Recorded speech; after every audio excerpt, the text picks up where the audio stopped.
Welcome, welcome, folks. You don't necessarily have to follow me around, but you can kind of watch either, whichever screen I'm kind of indicating to, I guess. Okay. How does it And go up? hopefully Travis will get this on the website ASAP, and so you guys will be able to find what you're doing. How are we doing there, Miss Cameraman?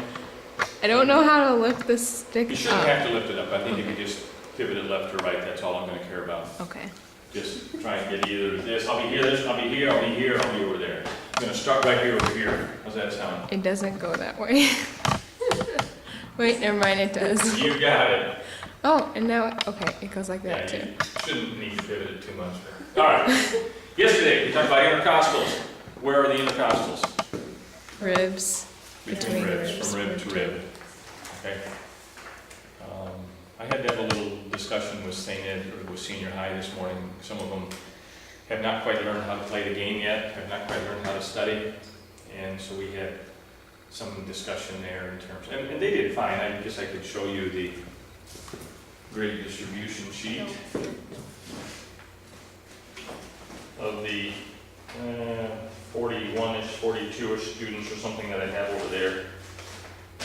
20 of them got A's, which is pretty nice. You guys can't see this. They'll kind of, you guys are on the left there, and they're on the right. Try that. So 1, 2, 3, 4, 5, 6, 7, 8 of you guys were in that A range out of 11. That's pretty solid. So nice job. Okay. And I had 20 of the senior high. So I'm getting a little wider range of students at senior high. A few of them then not quite figured out what kinds of things to take notes over and how to study. And we're getting deep enough into this that we should be understanding those things. Okay? So, but I'm not chewing on you guys at all. We did some paperwork yesterday on the intercostals. Whoa! Excuse me. Forgot I had that up there. I am sorry. I am sorry. I didn't know I had that up there. We didn't record that, did we? No. I didn't know what that little graph thing was. I'm sorry. I was staring at that. I'm sorry. For those of you off in La La Land on the video camera, I just had the grades on the board, and I didn't mean to do that. I apologize. I didn't even notice it. Yeah. Okay, nobody noticed it. Good, good. That's what I hoped for. I turned the projector on and forgot what I had on my computer screen, so we're okay. No one was violated there, so we're okay. We did the intercostals. Intercostals are muscles that run from one rib to the next, and when they contract, it lifts the ribs so you can breathe, and those are barbecued intercostals. Okay. We talked about the sacrospinalis, which is the muscle that runs along the vertebra on the back side. This is actually the big part of your pork chop, or this is your pork loin. And these are the muscles that extend the trunk. So if you're carrying a box or something, the weight is trying to flex you, and so the sacrospinalis muscles are the muscles that extend you, that keep you up nice and straight again. Okay? The abs are on the other side, running from the base of the sternum down to the pubic area. The abs flex the trunk. And a lot of people have weak abs because we let gravity do that. If I'm going to bend over, I probably don't contract any muscles, I just relax the sacrospinalis. When that happens, I bend over. Okay? And so a lot of people don't do crunches, they don't do planks, they don't do things that are going to strengthen the abs. And this is a part of what's called your core strength. You think about your core, those are the muscles that keep this part of the body standing up straight. Okay? And a lot of people have weak core muscles because they sit and watch TV a lot and don't exercise, don't do things that strengthen the core. So hopefully everybody does some planks every morning, some crunches every morning, okay? Because a lot of people that have sore backs, and it's not everybody, but a lot of people that have sore backs can solve the problem by strengthening their abs. Okay? And building up the core strength, which gives you the vertebral support. So that kind of figures in. And we talked about the obliques. There's a external oblique and an internal oblique, and these two muscles are like sheets that just kind of generally cover the abdomen, keep your parts in. They're used somewhat for twisting and turning, but for the most part, they just kind of contain things, cover the abdomen. Okay? All right. The next group of muscles, if you're looking on page 32.7, okay, there's the intercostals, that group we just talked about, and the sacrospinalis and resting obliques. So you go to 32.8, there's the next group of muscles, and it's all of 32.8, and it's 32.9.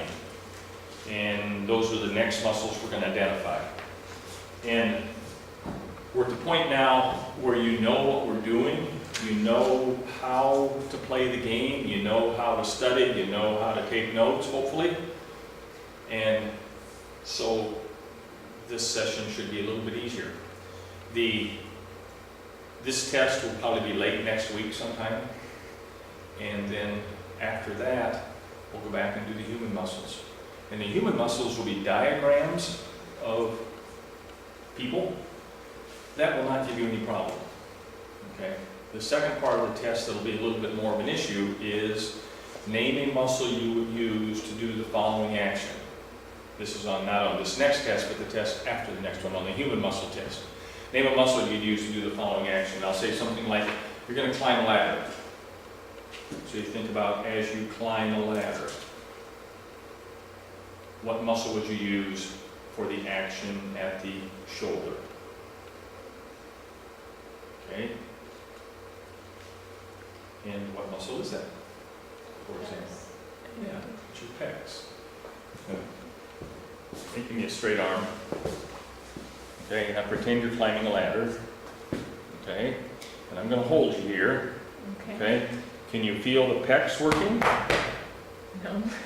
No? The correct answer is yes. Can you feel the pecs working? Yes. Good.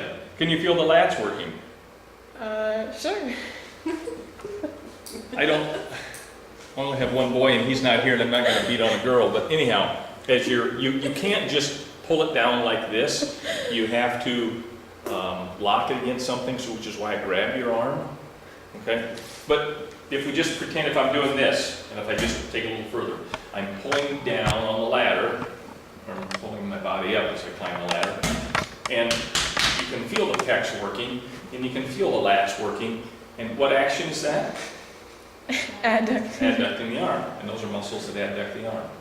Okay. So we will play some games with human muscles like that to get you ready for that part of the test. Okay, for now, just find a blank piece of paper in your lab book, the back of a page or something, the back of one of those pages.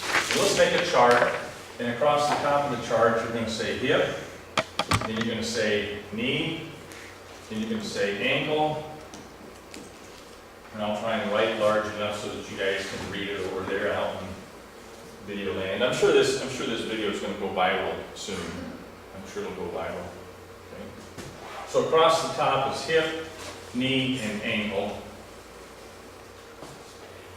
And across the left side, we're going to have front of thigh,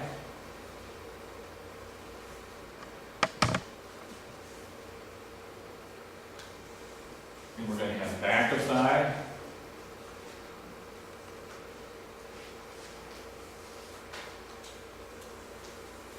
and then we're going to have medial thigh,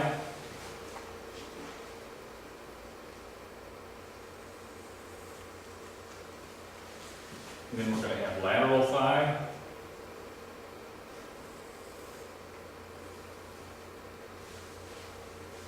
and then we're going to have front of lower leg,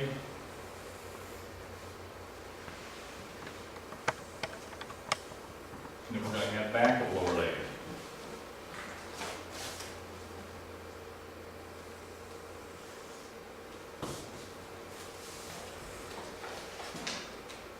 So across the top, it's hip, knee, and ankle.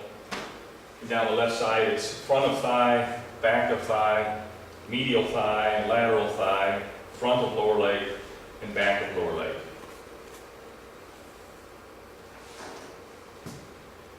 obviously, you guys know where all those areas are. Obviously, this is the front of the thigh and back of thigh. Medials on the inside, laterals over here, front of lower leg and back of lower leg. Okay? And this is to, I'm not setting up for test questions, I'm setting up to organize so you understand. And I think you guys have figured out that understanding is much more valuable than memorizing. I work hard to try and get you to understand things. And when we get into that human muscle test where you're, what muscles do I use to pull the ladder, to climb the ladder, understanding that is going to be much more valuable than memorizing it. Okay? So, as you're sitting here, I want you to hook your leg. You don't really have much on your table to hook it on. I want you to hook your foot against something and try and lift your foot. You don't have much to hook it against your other leg, I guess, but yeah, it's going to confuse you a little bit. But with a straight leg, attempt to lift your leg. In fact, you can even go high enough that you can lift the table. Just don't flip the table over. But as you attempt to lift, what action am I trying to do right here? What action is that called as you go from here to here? Abduction. Okay, add would be together, ab would be apart. Bring it in front of you is Extend. flexion, and take it behind you, and further behind you is hyperextension. Okay, flexion, extension, hyperextension, abduction, adduction. Right? Flexion at the hip, extension, hyperextension. If you bring them together, it's adduction. You take them apart, it's abduction. So, we were trying to flex the hips, what we were trying to do there, as you attempted to lift the table. Where are the muscles that are working right now? Which side of the thigh? You feel the front of the thigh working, back of the thigh is doing nothing. Okay? So, what we just figured out there, hopefully, is that the front of the thigh flexes the hip.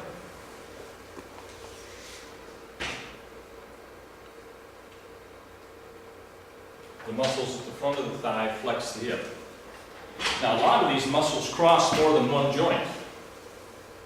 Okay? And so we need to pay attention to that. Basically, these are pretty easy. This is a pretty easy group. There's maybe only one of these muscles that's going to confuse you when it's time to stick a pin in something. And the vastus intermedius is kind of small, a little bit hard to find. But the rest of these are big, obvious muscles. Okay? All right. Now, with a bent knee, kick against the table leg. With a bent knee, kick. Okay? What action are you trying to do as you straighten the knee? What's that called? Okay? That's flexion when you bend it, and you go back to 180 degrees is extension. Correcto? There's flexion, there's extension. So you're trying to extend the knee, you're trying to straighten the knee. Where are the muscles that are working? At the front of the thigh or back of the thigh? Push hard, lock it against something. Lock it against something as you kick. There you feel it, at the front of the thigh, yeah. So what we just hopefully figured out is that the muscles at the front of the thigh flex the hip and extend the knee.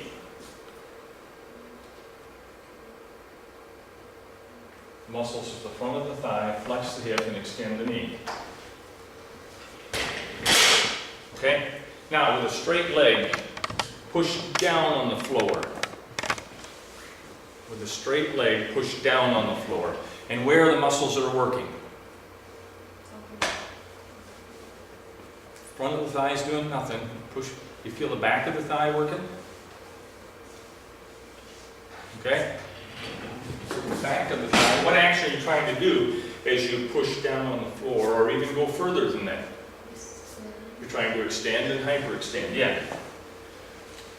So the back of the thigh extends and hyperextends the hip.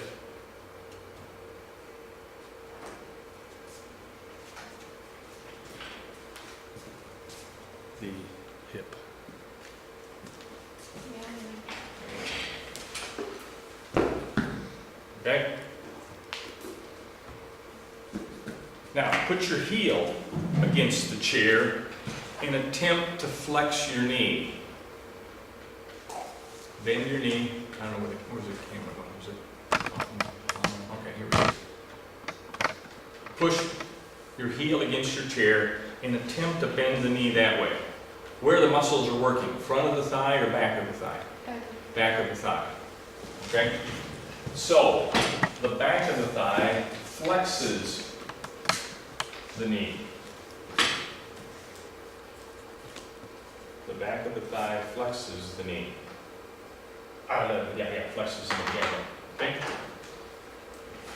Okay. Now, with straight legs, push your ankles together. Straight legs, push your ankles together. Hard. What action are you trying to do? You're trying to adduct. Okay? And where the muscles are doing that? Where do you feel the tension? Medial side of the thigh, exactly. So the medial thigh adducts at the hip, which is the same thing as saying it adducts the leg. It's the same thing as saying it adducts the leg. It's the exact same thing. All right? Now, push your foot and try and take your leg this direction, called abduction, right? Now we're trying to abduct. Where are the muscles at work? Lateral side of the thigh. Okay?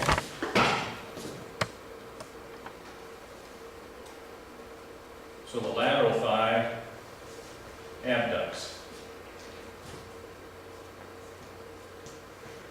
Which is stronger, adduction or abduction? Adduction is a lot stronger. If you're trying to be a big-time soccer player, you're trying to kick the ball a long ways, do you run up and go, boop, like that? You're trying to kick the soccer ball that way, it's going 5, 10, 15 yards. If you want to kick, then that's abduction. That's not very strong. If you want to kick the ball a long ways, you adduct it, A-D-D. And that's the old soccer style kick. Boom. When I was, and if you're trying to kick a field goal, that's what you're going to do. You're going to adduct it, A-D-D. Okay. When I was in high school, a lot of centuries ago, the style of kicking a field goal was to run right at the ball and kick it here. Just flex the hip and extend the knee. Like that. And you could be accurate for 10, 15, 20 yards, 25 yards, but you didn't see people kicking 40-yard field goals. Okay? Because you couldn't kick it that far like that.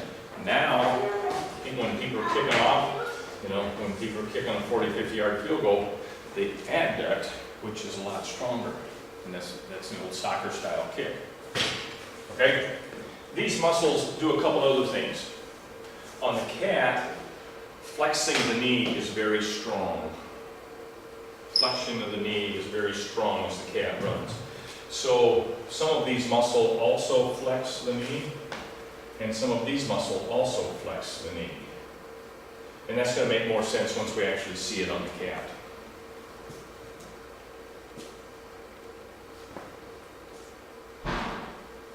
All right, at the front of the lower leg, here, versus the back of the lower leg, here. Which one do you use when you stand on your toes? Stand up. Which ones are you using as you stand on your tiptoes? Back. The back, yeah. And that action is called extension. You also see that called dorsiflexion versus plantar flexion. Flexion and extension get a little bit confusing in the ankles. Okay? And if you want to be a little bit precise, that's called plantar flexion. This is called dorsiflexion. You bring the toe up. But it's a little bit easier to think in terms of flexion and extension. The front of the lower leg pulls the toe here. Front of the lower leg pulls the toe toward the knee, which is flexion.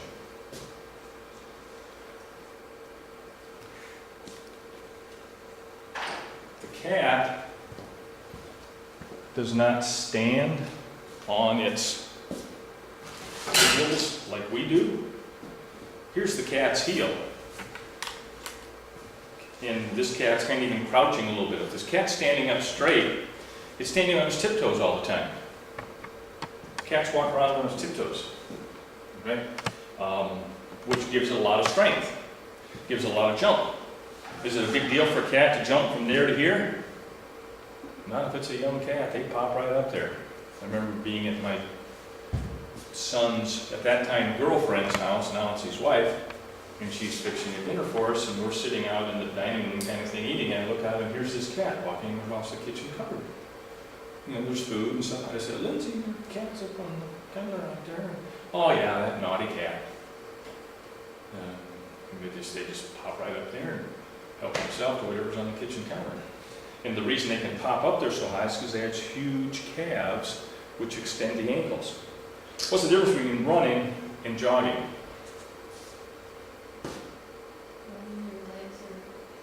Yeah, if you're going to jog, you just pick up your foot. If you're going to sprint, the last thing you do is push off at the ankle. Last thing you do is push off with the ankle. So if I'm going to jump without my ankles, that's as high as I get. Okay? You don't get any height. But if I'm going to involve my ankles, now you get a little bit more air. So the last thing you do is push off. Right? But if you don't use the ankles, that's as high as you get. And so sprinters use their calves. Joggers don't involve the calves. They just pick up the foot.